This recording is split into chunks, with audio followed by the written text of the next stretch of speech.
Hello दोस्तों, AR world में आप सबका स्वागत है। आज हम जानेंगे चॉइस हस्बैंड का हिंदी एक्सप्लेनेशन पार्ट 5। एपिसोड की शुरुआत होती है म्याओ से, जो कि शैडो पपिट को देखकर ओशैन की कही हुई बात याद करती है कि अगर तुम उसके करियर में इंटरफेयर करोगी, क्या तुम यानजान की रिस्पॉन्सिबिलिटी लोगी, और अगर ले भी लोगी तो क्या तुम श्योर हो कि वो रिग्रेट नहीं करेगा फ्यूचर में।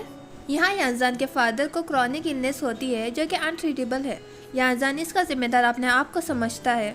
यानजान के फादर कहते हैं कि हम दोनों बाप और बेटे हैं जो किस्मत से मिले हैं। मैं बहुत जल्द मरने वाला हूँ। मैं बस ये चाहता हूँ कि वो लोग सवाल करना और इन्वेस्टिगेशन करना बंद कर दे। मैं बस तुम्हें सेफ देखना चाहता हूँ। शायद उनको इस बार शक हो गया है। मैंने तुम्हें पेंडेंट दे दिया जो कि लेट एम्परर ने मुझे दिया था। यहाँ पर जैनियो आता है और कहता है कि क्लैन के लोग बाहर ही है और आप दोनों का डिवोर्स करवा कर ही मानेंगे। शेन रेसिडेंस में भी पेरिस से कुछ सर्वेंट्स आते हैं और एम्परर का ऑर्डर देते हैं कि यानजान और म्याओ का डिवोर्स हो जाना चाहिए, मगर ये शेन डिवोर्स के लिए मना करते हैं। तो एम्परर के सर्वेंट उनको धमकाते हैं कि इसका अंजाम अच्छा नहीं होगा। म्याओ यहाँ पर ओशैन का स्टैंड लेते हुए कहती है कि मेरे फादर अभी बूढ़े हो गए हैं और सिर्फ मुझसे बहुत प्यार करते हैं और उनसे माफ़ी मांगती है। तो वो लोग कहते हैं कि यानजान का फ्यूचर ब्राइट है, क्या उसके फ्यूचर और करियर ख़राब होने की जिम्मेदारी तुम लोगी। ये कहकर वो वहाँ से चले जाते हैं। और शैन जब इसका हाल ढूंढने की बात करता है तो म्याओ कहती है कोई ज़रूरत नहीं, मैं वैसे भी डिवोर्स चाहती थी और मैं यानजान को डिवोर्स दूंगी। ये कहकर वो वहाँ से चली जाती है। यहाँ यानजान को क्लैन लीडर कहते हैं तुम हमारे क्लैन में से हो, म्याओ को छोड़ दो। मैंने तुम्हें बचपन से देखा है, मुझे पता है कि तुम फ्यूचर में बड़े पावरफुल आदमी बनोगे। मगर यानजान कहता है मेरे फादर बीमार थे, आप में से किसी ने उनकी मदद नहीं की। क्या इस तरह आप क्लैन मेंबर को ट्रीट करते हो? और मैं अपना नाम फैमिली रिकॉर्ड से काटने के लिए तैयार हूँ। इसी वक्त शैन फैमिली से डिवोर्स लेटर आता है जो म्याओ ने दिया है। क्लैन लीडर इसको देखकर बहुत खुश होता है और कहता है कि हमें अब कुछ करने की ज़रूरत नहीं पड़ेगी, शैन ने खुद ही डिवोर्स लेटर भेज दिया। ये सब देखकर यानजान बहुत मायूस होता है। यहाँ म्याओ उसके और यानजान के साथ बिताए हुए पल याद करते हुए रो रही होती है, तो वहाँ यानजान का भी कुछ ऐसा ही हाल होता है। यहाँ पर हम एक फ्लैशबैक देखते हैं जिसमें यानजान म्याओ से डिवोर्स का रीज़न पूछता है, क्या किसी ने तुम्हें फोर्स किया है डिवोर्स के लिए? मगर म्याओ कहती है नहीं, मैं स्टार्टिंग से तुम्हारे साथ ज़िंदगी नहीं गुजारना चाहती थी। तुमसे शादी मैंने अपने फादर को सज़ा से बचाने के लिए की है। मुझे लगा था कि मेरे फादर ने तुम्हें ये बात पहले ही बता दी। मैं पाई फैमिली में नहीं रहना चाहती। मुझे तो ऐसा लड़का चाहिए जो हीरो हो, तुम वो नहीं हो। मैं ऐसी ज़िंदगी नहीं चाहती, तुम्हें मुझसे अच्छी लड़की मिल जाएगी। यानजान पूछता है तो क्या तुम ये अपनी मर्ज़ी से कर रही हो? तो म्याओ कहती है हाँ, और वहाँ से चली जाती है। म्याओ और यानजान दोनों की हालत एक दूसरे के बिना बहुत ही ख़राब होती है। यहाँ एम्परर नाइन प्रिंसेस को यानजान के साथ रहने के लिए समझाता है और कहता है कि अगर तुम यानजान के साथ रहोगी तो वो एक ना एक दिन तुम्हारी फीलिंग्स को समझेगा। और मैं ये भी जानता हूँ कि तुमने गार्डन में मेरी और एम्प्रेंस की बात सुन ली थी, और तुम्हें ये भी पता है कि एम्प्रेंस आप यानजान को नहीं छोड़ने वाली। अगर तुम इसका साथ इस वक्त दोगी तो तुम्हारी फीलिंग्स को एक्सेप्ट करेगा। और नाइन प्रिंसेस मान जाती है। एम्परर दिल ही दिल में कहता है अगर नाइन प्रिंसेस यानजान के साथ होगी तो आप ऐसा वैसा कुछ नहीं करोगी। यहाँ नाइन्थ प्रिंसेस यानजान से मिलने आई हुई होती है और कहती है कि मैंने तुम्हें माफ़ कर दिया मुझसे झूठ बोलने के लिए। और यानजान को कहती है मैं यहाँ तुम्हें ज़रूरी बात बताने के लिए आई हूँ। क्या तुमने किसी भी तरीके से एम्प्रेस को ऑफेंड किया है? क्योंकि वो तुम्हारे बारे में इन्वेस्टिगेशन कर रही है, मैंने यह खुद सुना है। ये सुनकर यानजान सोच में पड़ जाता है। नेक्स्ट सीन में हम एम्परर और एम्प्रेस को देखते हैं। एम्परर कहता है कि यानजान और म्याओ का डिवोर्स हो चुका है। मुझे नहीं लगता कि यानजान के कोई बुरे इरादे थे। यानजान एक अच्छा लड़का है, अगर हम उसको चांस देंगे तो वो बहुत ही अच्छा ऑफिसर भी बन सकता है। तो एम्प्रेंस कहती है तुम्हें किसी को जज करने से पहले इतनी जल्दबाजी नहीं करनी चाहिए। तुम यहाँ के एम्परर हो और मैंने सुना है कि नाइन प्रिंसेस लिंजाओ सिटी गई है तुम्हारे कहने पर। तो एम्परर कहता है कि नाइन प्रिंसेस मेरी बहन है और यानजान को पसंद करती है। यह सुनकर एम्प्रेस उस पर गुस्सा होती है और कहती है कि तुम्हें नहीं पता यानजान की रियल आइडेंटिटी। तो एम्परर कहता है मगर हम लोग श्योर नहीं है कि वो वही है। तो एम्प्रेस कहती है मैं 10,000 इनोसेंट लोगों को मार सकती हूँ, मगर एक धोखेबाज को ज़िंदा रहने नहीं दूंगी। अगर यानजान वो नहीं है जो हम समझ रहे हैं तो मैं उसको ज़िंदा रखूँगी। और कहती है कि अब तुम म्याओ और यानजान का डिवोर्स हो चुका है, तुम म्याओ से शादी कर लो, मगर उससे प्यार करने के लिए नहीं, बल्कि तुम उसको मिस्ट्रेस बनाकर रखोगे। तुम्हें क्या लगता है कि मैं चाहती हूँ कि वो तुम्हारी वाइफ बने? बिल्कुल भी नहीं। ये सुनकर एम्परर कुछ नहीं कहता। नेक्स्ट सीन में हम मियाओ, ज़ाई और लिविंग को ड्रैगन बोट फेस्टिवल में देखते हैं। यहाँ पर वो टारगेट शूटिंग के बारे में बोल रहे होते हैं कि यहाँ पर एंट्री होती है सेकेंड मेल लीड की, यानी सॉन्ग जियून की। मियाओ लिविंग से पूछती है कि ये कौन है। लिविंग कहती है कि उसको नहीं पता कि ये कौन है।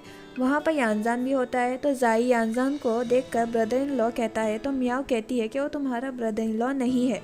सॉन्ग टारगेट को शूट करता है तो सभी लड़कियां उसको देखने के लिए वहां जाती है और उसी हड़बड़ी में मियाओ पानी में गिर जाती है। सॉन्ग को लगता है कि कोई लड़की ने उसका अटेंशन पाने के लिए पानी में एक छलांग लगा दी।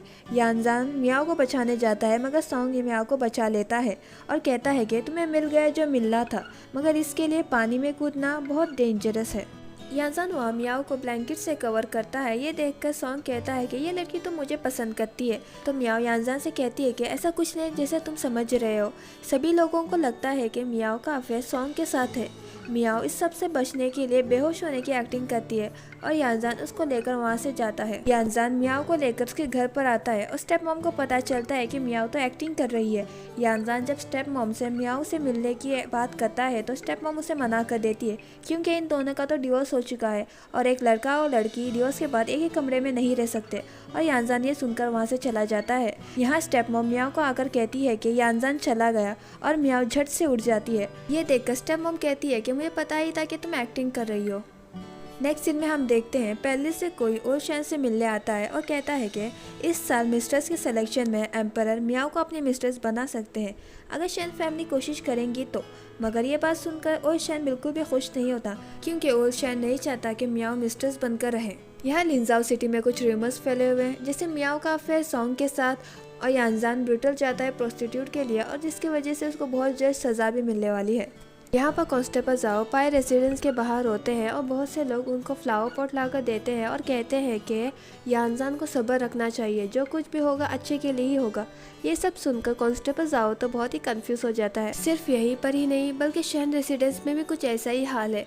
बहुत सी लड़कियाँ शहर रेसिडेंस के बाहर आकर प्रे कर रही है कि उनकी किस्मत भी मियाओ की जैसे ही हो, मगर इससे मियाओ को कोई फ़र्क नहीं पड़ता। उसे लगता है कि ये सब तो बहुत ही जल्द ख़त्म होने वाला है। तो लिविंग कहती है कि ये जल्दी ख़त्म नहीं होगा क्योंकि वो मास्टर सॉन्ग है। तो मियाओ पूछती है कि मास्टर सॉन्ग कौन है। लिविंग कहती है कि मास्टर सॉन्ग बड़े मर्चेंट है शैन फैमिली के बाद, वो बहुत ही दिलदार और टैलेंटेड है। यानजान और सॉन्ग टॉप 2 स्पॉट में आते हैं टैलेंट की रैंकिंग में। इनके बारे में सभी को पता है। ये सुनकर मियाओ कहती है कि ये दोनों तो दुश्मन है, अब तो मुझे यानजान को समझाना ही पड़ेगा कि मैं सॉन्ग को पसंद नहीं करती। तो स्टेप मॉम कहती है कि तुम कैसे जाओगी, बाहर तो बहुत सारे लोग हैं। तो मियाओ आइडिया निकालती है और दीवार पर से चढ़कर वहाँ से निकलने की कोशिश कर ही रही होती है कि यहाँ सॉन्ग दीवार के उस पार होता है और कहता है कि मुझे पता ही था कि तुम मुझे पसंद करती हो, इसलिए तुम दीवार कूद कर मुझसे मिलने आ रही हो। तो मियाओ कहती है मैं तो सिर्फ अपने घर से निकल रही थी। तो सॉन्ग पूछता है तो तुम गेट का इस्तेमाल क्यों नहीं करती। ये कहते ही मियाओ ऊपर से नीचे गिरने ही वाली होती है कि सॉन्ग उसको बचा लेता है और कहता है कि ये दूसरी बार है कि तुम मेरे बाहों में हो। तो मियाओ कहती है मैं तुम्हें पसंद नहीं करती, ये एक मिसअंडरस्टैंडिंग है। इसी वक्त कुछ लड़कियां मियाओ के पीछे पड़ती है, जिसकी वजह से मियाओ सॉन्ग को लेकर वहाँ से भाग जाती है।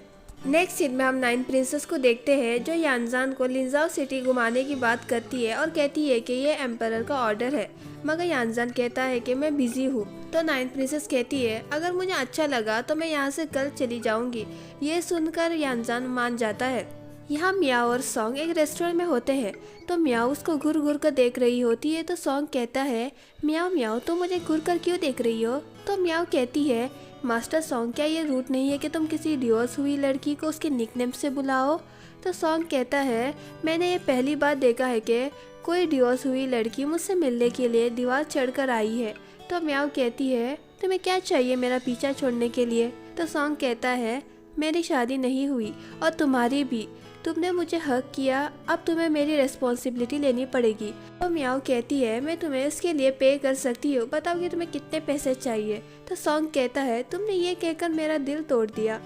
यहाँ मियाओ यानजान को 9 प्रिंसेस के साथ देखती है जो कि उसी रेस्टोरेंट में आया होता है जहाँ मियाओ और सॉन्ग है। मियाओ यानजान को 9 प्रिंसेस के साथ देखकर थोड़ी नहीं बहुत ज़्यादा जेलस होती है और यहाँ यानजान मियाओ को सॉन्ग के साथ देखता है और वहाँ से चला जाता है। यहीं पर ख़त्म होता है 5th episode of choice husband. Video पसंद आया तो वीडियो को लाइक और चैनल को सब्सक्राइब करना मत भूलिए। मिलते हैं अगले एपिसोड में, तब तक के लिए टेक केयर।